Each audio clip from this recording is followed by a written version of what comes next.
राजस्थान की एक महिला ने सहारनपुर के ही एक युवक पर लव जिहाद का आरोप लगाया है। साफ तौर पर कहा है कि उसको वो अपने साथ दुबई ले गया था और पहले तो उसने अपना नाम हिंदू बताया था, लेकिन जब वो दुबई पहुंची तब खुलासा हुआ कि वो एक मुस्लिम था। उसी को लेकर आज सहारनपुर में मानवाधिकार जो सेवा संगठन है उनकी तरफ से एक प्रेस कॉन्फ्रेंस की गई। पीड़ित महिला भी यहाँ पर आई थी, लेकिन पीड़ित महिला की हम आपको शक्ल नहीं दिखा सकते क्योंकि उन्होंने कई तरह के आरोप जो हैं वो लगाए हैं। लेकिन उनको लेकर, उस मामले को लेकर जिन लोगों ने प्रेस कॉन्फ्रेंस की है उन्हीं से सीधी हम बात कर लेते हैं। ये बताइए कि क्या कुछ आरोप हैं इनके और वो युवक कौन है जो उनको बहला फुसला कर ले गया था?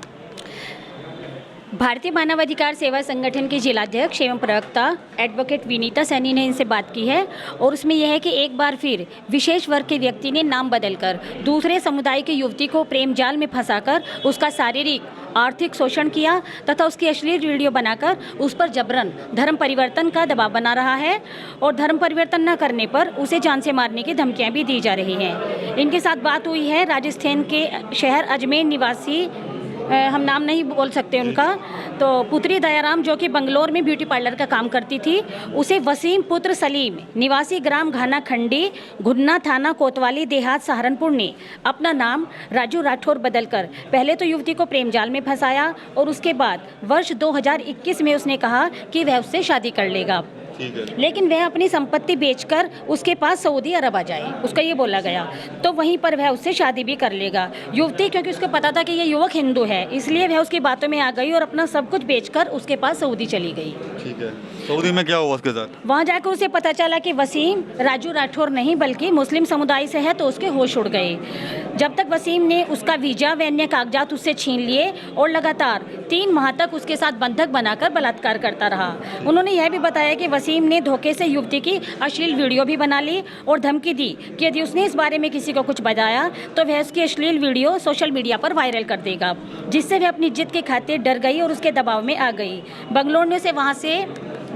वसीम ने उसे वहाँ से बेंगलोर वापस भेज दिया। वसीम ने अपने पिता को उस युवती के बारे में जानकारी दी तो उसके पिता सलीम ने वर्ष 2024 में युवती से फ़ोन पर संपर्क किया और उसको कहा कि तुम सहारनपुर आ जाओ और हम आपको अपनी बहू के रूप में स्वीकार कर लेंगे। इन लोगों ने उसे आपराधिक षड्यंत्र के तहत सहारनपुर घाना खंडी गुन्ना में बुला लिया और उस पर दोबारा से धर्म परिवर्तन का दबाव बनाने लगी, लेकिन इसके द्वारा मना करने पर दिनांक 13/12/2024 को फरमान पुत्र शोका, सलमान पुत्र गुलजार, पीरू उर्फ वसीम पुत्र हसीन निवासीगण ग्राम घाना खंडी गुन्ना कोतवाली देहात सहारनपुर ने उसके साथ बारी बारी से सामूहिक बलात्कार किया। जब युवती ने इसकी शिकायत पुलिस में की तो पुलिस ने कोई भी कार्रवाई नहीं की। क्या मांग करते हैं आप लोग भी जब आप लेकर आए हैं इसके लिए? जी, मांग क्या करते हैं, अब क्या कार्रवाई? हम तो यही है कि एक तो देखो इनको सुरक्षा मिलनी चाहिए। आज ये प्रेस कॉन्फ्रेंस हुई है तो अब और भी खतरा है इसकी जान को। एक तो इनको सुरक्षा मिलनी चाहिए और इनका रहने का भी कहीं इंतजाम होना चाहिए क्योंकि ये भी उन्हीं के बीच में रह रही है वहीं पर। तो यही है, और जो इसके साथ ये फ्रॉड हुआ है, इनके साथ अन्याय जो हुआ है, ज़्यादा अन्याय उसके लिए से अन्याय मिलना चाहिए। और देखिए हम लोग भी मातृशक्ति हैं और वो भी एक मातृशक्ति है। यदि मातृशक्ति का साथ नहीं देगी तो हम महिलाएं कैसे आगे बढ़ेंगी? उनकी सुरक्षा और उन्हें उचित से न्याय मिलना चाहिए। हम तो यही चाहते हैं। विजयकांत चौहान है यहाँ पर। ये बताइए कि राजू राठौर और बाद में वसीम निकला, ऐसा कहा जा रहा है, तो आप लोग पुलिस के पास गए थे या कुछ शिकायत की हो पुलिस में? पिछले 25-30 साल से लगातार मैं लव जिहाद के विरुद्ध संघर्ष कर रहा हूँ। इस प्रकार के सैकड़ों मैटर में शासन प्रशासन सरकार तक पहुँचा चुका हूँ। इस मैटर में भी मेरी कुछ भूमिका है, मैं अभी आपको सामने रखना चाहता। ये लड़की मूल रूप से राजस्थान के अजमेर की रहने वाली है। अजमेर से ये बेंगलोर के अंदर ब्यूटिशियन का काम करती थी। ब्यूटिशियन का काम करते हुए राजू राठौर इससे अचानक हिंदू बन के मिला शादी करके, और इसकी सारी संपत्ति जितना जो भी इसके पास था बिकवा के सऊदी अरब ले गया। सऊदी अरब जाके पता लगा कि ये मुस्लिम है। इसने वहाँ से ऐसे बात करके मुझे वापस जाना, आप मुझे झूठ बोल के लाए हो। तो उसने कहा कि सऊदी अरब में जो मैं रहता हूँ वो मुझे मजबूरन मुस्लिम नाम रख के ही पासपोर्ट मिला है, इसलिए मैं हिंदू हूँ, आपको झूठ नहीं बोला।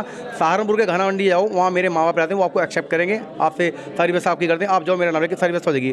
तो ये बेंगलोर वापस आके सहारनपुर आई। सहारनपुर आते ही 3 लोगों ने इसका रेप किया और 3 महीने से लगातार ये अपने इंसाफ की लड़ाई के लिए सहारनपुर देहात कोतवाली और अपना चौकी वारका और ऐसे भी चक्कर काट रही है। कोई इसे इंसाफ नहीं मिल रहा, इसकी जान को खतरा है। जिन लोगों ने मारा वो लगातार इस पर प्रेशर कर रहे हैं। कभी कह रहे हम तेरे शादी करेंगे, कभी कह रहे तुझे जानते मारेंगे, कभी कह रहे भाग जा, कभी कह रहे एक स्टाम्प पे कुछ कागज लिख के दे दिए और इससे समझा कर बना दिया। पंचायतें कर रहे हैं। इसकी जान को कभी भी कुछ भी अनहोनी इसके साथ होती है। तो हमारी केवल सरकार से, शासन से मांग है, हम चाहते पूरे मामले की निष्पक्ष जांच हो।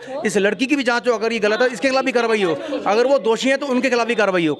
हम निष्पक्ष जांच की मांग कर रहे हैं। लगातार कोई पीड़ित 3 महीने से आपके दरबार में आ रही है, आपको गुहार लगा रही है, इसको इंसाफ नहीं मिला तो कोई इंसाफ उसको मिलना चाहिए, चाहे वो कोई भी दोषी है। और लव जिहाद एक भयानक अदृश्य एक नासूर आतंकवाद भारत में बन चुका है। ये जितने लव जिहादी जो छल कपट दे प्रेम का जाल फंसा के हिंदू बहन बेटी को फुसलाते हैं, उनको आतंकवादी घोषित किया जाए, इनके एनकाउंटर के आदेश सरकार दे। और मैं भारत की जनता से भी अपील करता हूँ, अपनी बहन बेटी पर नजर रखें, उनकी व्हाट्सअप डेली चेक करें, उनको पूरा नॉलेज दें, अपने धर्म ग्रंथों की जानकारी दें, अपने मठ मंदिर की जानकारी दें, अपने संस्कारों की, अपने महापुरुषों की जानकारी दें, इनके अंदर एक हिम्मत हो अपने महापुरुषों के पद चिन्ह में चलते हुए वो जानकारी रखते हुए अपने आप को बचा सके और समाज को सही दिशा दे सकें। तो इन लोगों का कहना है कि कहीं ना कहीं वसीम ने राजू राठौर बनकर युवती को अपने प्रेम जाल में फंसाया, फिर उसकी प्रॉपर्टी बिकवाई और उस प्रॉपर्टी को बिकवाने के बाद उसको सऊदी अरब बुलाया। जब युवती सऊदी अरब पहुंची तो उसको पहचान लगा कि जो राजू राठौर है वो हिंदू नहीं है, मुस्लिम है, जिसके बाद उसके साथ कई तरह के गलत काम जो है वो किए गए। कहीं ना कहीं जो लोग यहाँ पर जमा हुए हैं इंसाफ की मांग कर रहे हैं, साथ ही साथ सुरक्षा की मांग भी कर रहे हैं। इसके अलावा इन लोगों का ये भी कहना है कि दोनों पक्षों की जांच जो है वो होनी चाहिए। अगर युवती गलत है तो उसके खिलाफ भी कार्रवाई हो, और अगर जिस युवक के ऊपर, उसके परिवार के और उसके दोस्तों के ऊपर जो आरोप लगे हैं अगर वो सही हैं तो उनके खिलाफ भी सख्त एक्शन होना चाहिए। TV9 यूपी के लिए सहारनपुर से विकास कर रही है।